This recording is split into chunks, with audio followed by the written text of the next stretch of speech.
Hello बच्चों, welcome to conceptual economic solution. आज है हमारी वीडियो नंबर 30 और इस वीडियो में जो टॉपिक हम पढ़ने वाले हैं ना बच्चों, वो है लॉ ऑफ वेरिएबल प्रोपोर्शन या रिटर्न टू अ स्केल या लॉ ऑफ डिमिनिशिंग रिटर्न। बहुत सारे नाम होते हैं, कुछ भी हम लोग इसे बोल सकते हैं।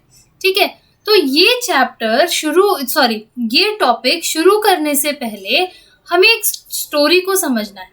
अगर हम उस छोटी सी स्टोरी को समझ जाते हैं तो ये टॉपिक हमारे लिए कुछ भी नहीं है। और साथ ही साथ एक बात आपको बता दूं कि ये टॉपिक जो है वो बहुत बहुत बहुत बहुत ज़्यादा इम्पोर्टेंट है, क्योंकि ये 120% जो है वो आपके एग्जाम में आ रहा है। क्वेश्चन जब बनता है ना, तो ये टॉपिक उसमें एकदम रहता ही रहता है। वैसे हर एक चैप्टर से कौन कौन से टॉपिक आपको मेनली एग्जाम के लिए प्रिपेयर करने, वो जब आपके एग्जाम्स आएंगे तो उस समय मैं आपको बताऊंगी। ठीक है, उसके लिए मैं अलग से एक वीडियो आपके लिए बनाने वाली हूँ। तब तक आप जो है यहाँ पर पर्टिकुलर टॉपिक को स्टडी कीजिए, जो कि आपके एग्जाम के लिए बहुत इंपॉर्टेंट है। तो स्टार्ट करते हैं। टॉपिक स्टार्ट करने के पहले स्टोरी। ठीक है, देखो, लॉ ऑफ वेरिएबल प्रोपोर्शन ये एक टॉपिक है। यहाँ पर हम पहले इसके नाम को समझते हैं, फिर हमारी स्टोरी में आते हैं। देखो, वेरिएबल पूरा तो नहीं लिख सकता ना, तो वहां पर एक एक वर्ड को हमें समझना है, जैसा कि हम हमेशा करते आए। हमने एक वेरिएबल का मतलब समझा था कि वेरिएबल का मतलब क्या होता है, तो variable factors of production. Variable का मतलब क्या था? Variable factors of production. हम दो चीजें देखते थे हमेशा, फिक्स्ड और वेरिएबल। तो वेरिएबल कहीं भी देखोगे तो उसका मतलब क्या हो गया? Variable factors of production. जो फैक्टर्स हमारे प्रोडक्शन करने में वेरिएबल के रूप में लगे हुए हैं। ठीक है, अब यहाँ पर आता है proportion. That means proportionate change in output, कि आउटपुट में जो भी चेंज होगा, वेरिएबल फैक्टर्स हमारे जब भी लग रहे हैं, तो जो भी आउटपुट में चेंजेस होगा वो प्रोपोर्शनेटली होगा। अब ये पूरी बात को समझने के लिए, जैसे कि हमने कहा वेरिएबल का मतलब, यहाँ मैं लिख के समझा रही हूँ, थोड़ा स्पेस कम है। वेरिएबल का मतलब क्या हो गया? Variable factors of output. ठीक है, और प्रोपोर्शंस का मतलब क्या हो गया? Variable factors of production. ठीक है, और प्रोपोर्शनेट चेंज को हम लोग डेल्टा से भी दिखाते हैं। प्रोपोर्शनेट चेंज इन आउटपुट, जो आउटपुट में चेंज हो रहा है वो प्रोपोर्शनेटली हो रहा है। वेरिएबल फैक्टर्स के चेंज होने से आउटपुट में चेंज हो तो रहा है, बट वो प्रोपोर्शनेटली हो रहा है। ठीक है, तो ये हो गया हमारे दो वर्ड का मतलब। अब हम आते हैं एक स्टोरी पे। ठीक है, एक ना बच्चों फर्नीचर की शॉप वाला बंदा है। ठीक ना, एक बंदा है जिसकी फर्नीचर की शॉप है। चलो हम वो बंदे को बना लेते हैं। ठीक है, हम मान ले क्या कि वो आप हो। चलो वो हम मानते हैं कि ये बंदा आप हो। हम बाद में सब कुछ मिटा देने वाले हैं। ठीक, ये कौन हो बच्चों? आप हो। ठीक है, तो ये क्या सोच रहा है ना कि चलो मेरी फर्नीचर की शॉप में अभी कोई नहीं काम कर रहा है, जीरो। सबसे पहले तो यहाँ क्या है कि वो जीरो है, कुछ नहीं अभी काम कर रहा है कोई भी। तो उसने सोचा कि चलो एक लेबर रख लिया जाए। ठीक है, तो उसने क्या किया? एक लेबर रखा। वो लेबर क्या कर रहा है? फर्नीचर बनाता है। फर्नीचर में मान लो वो चेयर बनाता है। ठीक है, तो वो चेयर अगर बना रहा है तो वो दिन भर की मेहनत से वो क्या कर रहा है? पहले लकड़ियों को फ्रेश करता है, फिर उसकी कटिंग करता है, फिर उसे ठोक पीट करके क्या बना रहा है? चेयर बना रहा है। एकदम ध्यान से कहानी को सुनना, एक भी पॉइंट को मिस मत करना। ये मत सोचना कि कहानी हम क्यों सुने। कहानी सुनोगे तभी पॉइंट क्लियर होंगे, वरना रटो। देखो, एक बंदा है, ठीक है, एक लेबर रखा उसने, तो वो कितनी चेयर बनाया? अभी हम जितना दिखा रहे हैं बस उतना ही देखोगे आप, उसके अलावा कुछ नहीं देखना है। वो दिन भर में 2 चेयर बना पा रहा है, क्योंकि बेचारा रगड़ रहा है, काट रहा है, फिर जाकर के वो किसी तरह 2 चेयर बना पा रहा है। तो यहाँ पर क्या सोचा आपने? क्या सोचा? ठीक है, ये तो आप हो, है ना। आपने क्या सोचा कि चलो एक लेबर हम और रख लेते हैं, तो जब हमारे पास 2 लेबर हो जाएंगे तो दिन भर में 4 चेयर बिकेंगी ना। आप 2 बना रहे हो, फटाक से बिक जा रही हैं। डिमांड आ रही है चेयर की कि भाई और चेयर दो, आपके चेयर बहुत अच्छे हैं। तो आप क्या सोचिए, एक लेबर और रख लेते हैं, हमारा मुनाफा बढ़ जाएगा, है ना। तो आपने क्या किया, एक और लेबर रख लिया। अब आपके पास कितने लेबर हो गए, 2 लेबर हो गए। आपने सोचा था कि 1 लेबर 2 चेयर, 2 लेबर 4 चेयर, ठीक है, सीधा सा हिसाब है। लेकिन हमने क्या पढ़ा है कि वेरिएबल फैक्टर्स लगते हैं तो प्रोपोर्शनेटली आउटपुट में चेंजेस आते हैं। तो 2 लेबर लगने से 6 चेयर बना दिया उसने। अब सोचोगे ऐसा क्यों हुआ, तो ऐसा इसलिए हुआ कि 1 लेबर था तो पहले काट रहा था, फिर उसको चेयर बना रहा था, उसके बाद में उसके क्या कर रहा था, काटने के बाद फिनिशिंग दे करके चेयर बना रहा था। अब क्या किया, जब 2 लेबर हो गए तो उन्होंने काम को बांट लिया। बोला सुनो ना, हम कटिंग कर देते हैं फटाफट और तुम क्या करो, उसको फ्रेश करके चेयर बनाओ। 2 काम जो है दूसरे को दे दिया और वो फटाफट कटिंग करके फ्रेश करके उसे देता जा रहा है। तो यहाँ पर क्या हो गया कि 4 के बजाय 6 चेयर बन गए, ठीक है। फिर उसने सोचा कि अरे ये तो बहुत अच्छा हो गया, 2 लेबर लगाने से तो 6 चेयर बन गए, एक और लेबर रख लेते हैं। लालच देखो बढ़ते जा रही है। 3 लेबर रख लिए। अब यहाँ पर क्या 2, 4, 6 चेयर बनने चाहिए थे। अब 3 लेबर, 3 काम बट गया। एक जो है वो कटिंग का फ्रेश कर रहा है लकड़ी को, दूसरा जो है वो बना रहा है, तीसरा पॉलिशिंग वगैरह कर रहा है। तो इस तरह से क्या हो गया कि तीनों के काम अब बट गए। तो क्या हो गया, बढ़िया से काम वो लोग कर रहे हैं, तो यहाँ पे आउटपुट अच्छे से निकल करके आया, ठीक है।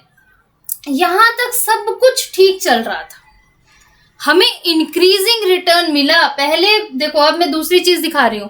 पहले स्टेज पर जब वो कुछ नहीं बना रहा था तो ब्लैंक था ना, उसने तो काम ही शुरू नहीं किया था। फिर उसने 2 चेयर बनाए, फटाफट बिक रहे हैं। 4 में चेंजेस आए देखो। फिर यहाँ पर 2 से 4 चेयर बनने चाहिए थे, 6 चेयर बन गए। तो कितना चेंजेस हुआ, पहले 2 थे अब 4 और बढ़ गए, 6 से 6 और बढ़ गए। दैट मीन्स अब 12 चेयर उसके पास बन रहे हैं। उसने सोचा चलो ना 1 लेबर और रख लेते हैं। ये ना आप हो बच्चों, आप बहुत लालची हो गए हो, ऐसा नहीं करते। देखो करने का क्या नुकसान होता है। बोलोगे मैम हम लालची नहीं है, तो हो, देखो कैसे हो। फिर 1 लेबर को रख लिया, एक और लेबर रख लिया, तो क्या हो गया, बोला कि अरे ये तो 16 ही चेयर्स बनी, ज्यादा बननी चाहिए थी ना। तो 16 ही कैसे बनी, यहाँ पर हमारा जो मार्जिनल प्रोडक्ट है वो कम हो गया, लेकिन बढ़ा तो।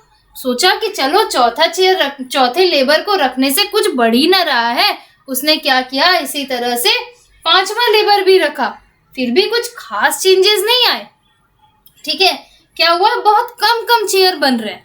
पहले तो बहुत ज्यादा बन रहा था, डबल से भी ज्यादा हो गए थे, जितने बनने चाहिए थे उसके एक्सपेक्टेशन से बहुत ज्यादा चेयर बनने लगे थे। तो यहाँ पर जब क्या हुआ ना, इस पोजीशन पर आकर के देखो, जब 5 लेबर उसने रखे, उसके बाद जब 6ठा लेबर रखा तो कोई चेंजेस ही नहीं है। अब ज्यादा लोग हो जाएंगे, काम उतना ही है, हमारे पास में कटिंग करने की मशीन उतनी है, पॉलिश करने की मशीन उतनी है, फ्रेश करने की मशीन उतनी है। तो क्या है कि हमारे पास में मशीन्स तो लिमिटेड है ना, काम करने वाले बंदे बढ़ते जा रहे हैं। तो 5 से जब 6 हो गया ना, तो बोला कि अरे ये तो 6ठे लेबर का पैसा हमारा फिजूल का लग गया। 18 पहले भी बनी थी, अभी भी 18 ही बन रही है चेयर। क्यों ऐसा हुआ, क्योंकि मान लो कि अगर हमारे पास में सामान लिमिटेड होगा तो आदमी अगर बढ़ जाएंगे तो लिमिटेड सामान ही को तो यूज कर पाएंगे ना, सामान थोड़ी आप बढ़ा रहे हो, आप तो केवल वर्कर्स बढ़ाते जा रहे हो। फिर क्या हुआ, आपने सोचा चलो एक और बढ़ा के देखते हैं क्या होता है। एक और जब लेबर बढ़ाया तो बोला जा अब क्या होगा। ये आपकी लालच जो है ना, लालच बच्चों, ये क्या हो गया, सर खुजला रहे हो आप, सर खुजला रहे हो। ये पहले हंस रहे थे, अब आप दुखी हो गए हो, क्यों ऐसा हो गया। देखो, तो लालच नहीं करनी चाहिए थी ना। यहाँ पर प्रोडक्शन आपका कम हो गया। यहाँ क्या हो गया, पहले 18 चेयर्स थे, अब जाकर के 14 ही हो गए, 14 ही बन पा रहे हैं। क्यों, क्योंकि अब सोच रहे चलो यार हम नहीं आएंगे तो दूसरा काम कर लेगा, कोई दूसरे जन बना लेगा चेयर, मालिक का काम तो रुकेगा नहीं, है ना। साथ ही साथ और क्या हो रहा है, गप्पे लड़ा रहे हैं, डिस्ट्रैक्ट हो रहे हैं आपस में, कभी कभी झगड़े हो जा रहे हैं ज्यादा लोग होने के कारण। तो ऐसा हो रहा है, ठीक है। यही है बच्चों आपका लॉ ऑफ वेरिएबल प्रोपोर्शन। अब आओ हम लोग लॉ पे चलते हैं। ये तो कहानी हो गई ना, कहानी अच्छे से समझ में आ गई। अब पूरी कहानी को पूरे टॉपिक पे बैठाते हैं। देखो, सबसे पहला है लॉ ऑफ वेरिएबल प्रोपोर्शन होता क्या है? तो law examines the production function with one factor is variable keeping quantities of other factors fixed. एक फैक्टर वेरिएबल है और अदर फैक्टर्स क्या हो गए हमारे यहाँ पर फिक्स बता रहे। टीपी जो होगा initially increases at increasing rate, increases at diminishing rate and finally at negative rate. देखो यहाँ पर हो रहा है हमारा जो टीपी है वो पहले इंक्रीजिंग रेट में बढ़ रहा है यहाँ तक, फिर ये बढ़ तो रहा है लेकिन डिमिनिशिंग रेट में। डिमिनिशिंग रेट मीन्स जैसे उसको बढ़ना चाहिए वैसे वो नहीं बढ़ पा रहा है, ठीक है, लेकिन वो बढ़ रहा है, चेयर्स बन रहे हैं, लेकिन जिस प्रोपोर्शन में बढ़ना चाहिए उस प्रोपोर्शन में नहीं बन रहे, ठीक है। फिर एक पॉइंट ऐसा आता है जहां पर कोई भी चेंजेस नहीं हो रहे, दोनों आकर के फिक्स हो गए, 18 के 18 ही चेयर बने। और एक पोजीशन ऐसा आया जहां पर क्या हो गया, जितने ज्यादा लेबर लगाते जा रहे हैं, लालच हमारी बढ़ रही है, लेकिन हमारा क्या हो रहा है, प्रोडक्शन माइनस में चला जा रहा है, ठीक है। तो यही हुआ। 3 स्टेज होते हैं या 3 फेजेस हम लोग बोल सकते हैं, increases at increasing rate, increases at diminishing rate and increases at negative rate या negative returns to a factor. Increasing return to a factor, diminishing return to a factor and negative returns to a factor. देखो increase क्यों हो रहा था, causes यहाँ लिखे हुए हैं आपके पास। अब ये सबको हम मिटा देते हैं, ठीक है, ये मैं मिटा देती हूँ, आपको हटा देती हूँ, क्योंकि अब आप जो है ना अच्छे से आंसर को पढ़ने वाले हो। अगर आपको एग्जाम में आता है कि explain law of variable proportion with the help of hypothetical schedule and diagram, तो आप क्या करोगे, पहले लॉ लिखोगे, ठीक है, लॉ लिखने के बाद में शेड्यूल बनाओगे। अभी मैं डायग्राम बताऊंगी, ठीक है, शेड्यूल बनाओगे। कॉजेज आप बताना चाहो तो बता सकते हो, वो जो होता है वो कंपलसरी नहीं होता। अगर कॉजेज आपसे पूछा है तो आप बताओ, नहीं तो आप शेड्यूल बनाओगे। अजम्पशंस लिखना इज मैंडेटरी। अजम्पशन जो है वो आपको बोलेगा नहीं कि आप लिखो, लेकिन जब भी लॉ लिखोगे तो आपको अजम्पशंस लिखने हैं और उसके बाद डायग्राम। देखो यहाँ पर इंक्रीजिंग रेट क्यों हुआ, fuller utilisation of fix factors, हमारे फिक्स फैक्टर्स का हमने पूरी तरह से यूटिलाइजेशन किया। Increase efficiency of variable factors, variable factors क्या थे, लेबर, लेबर की क्या की हमने, एफिशिएंसी को इंक्रीज किया। कैसे, काम को बांट दिया था। फर्स्ट स्टेज में क्या हुआ, जब ज्यादा प्रोडक्शन बढ़ते गया था तो आपस में उन लोगों ने काम बांट लिया था, डिसाइड कर लिया था कौन क्या करेगा। और जब ऐसा उसने किया तो क्या वो वर्क स्पेशलाइजेशन हुआ, एक जन कटिंग करने में पूरा स्पेशलाइज्ड हो गया, दूसरा बनाने में स्पेशलाइज्ड हो गया, तीसरा पॉलिशिंग में स्पेशलाइज्ड हो गया, है ना।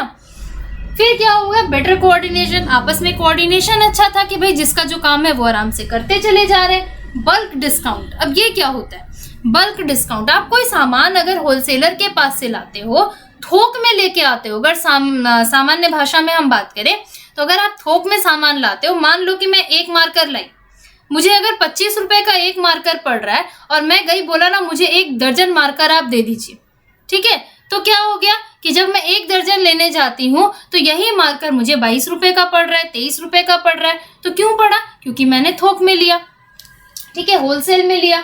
तो बल्क डिस्काउंट, जब आप रॉ मटेरियल्स ज्यादा क्वांटिटी में लेते हो तो क्या होता है, डिस्काउंट ज्यादा मिलता है तो फायदा भी ज्यादा होता है।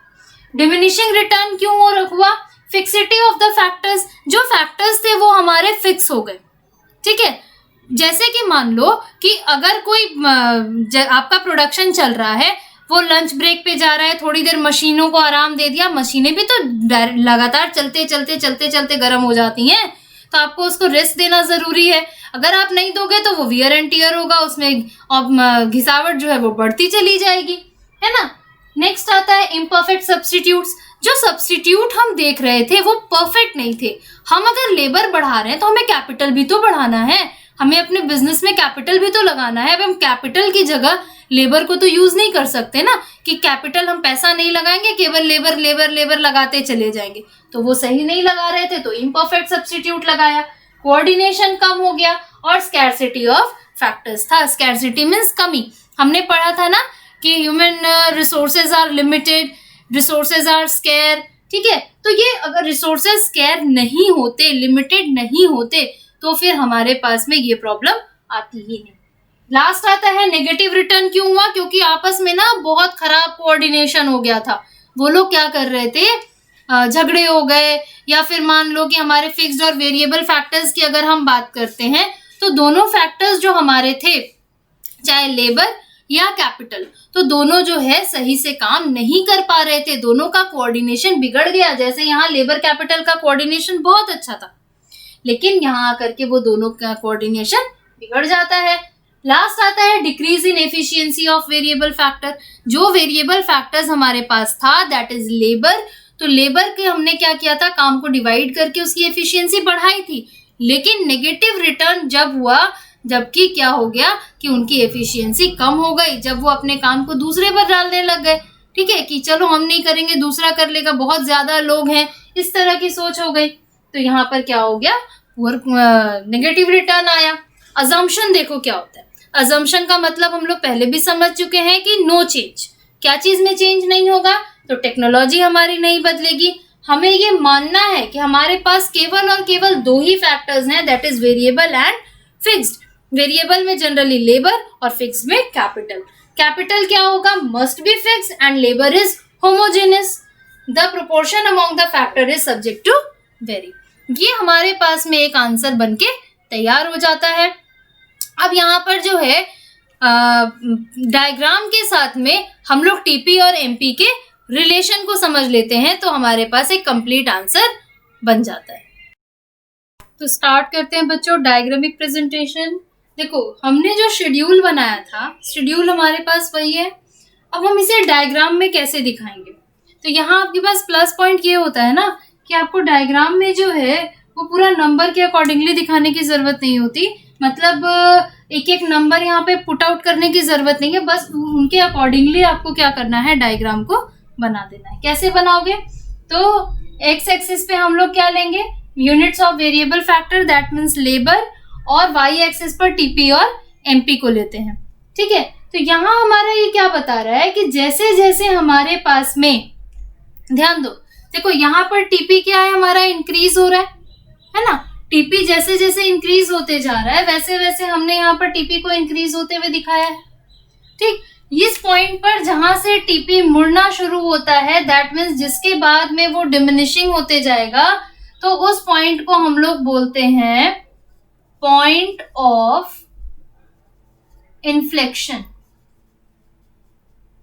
ठीक है। हिंदी में इसको हम लोग बोल सकते हैं मुड़ने का पॉइंट, कि जहां से टीपी हमारा क्या हो रहा है, मुड़ना शुरू हो जा रहा है, ठीक है।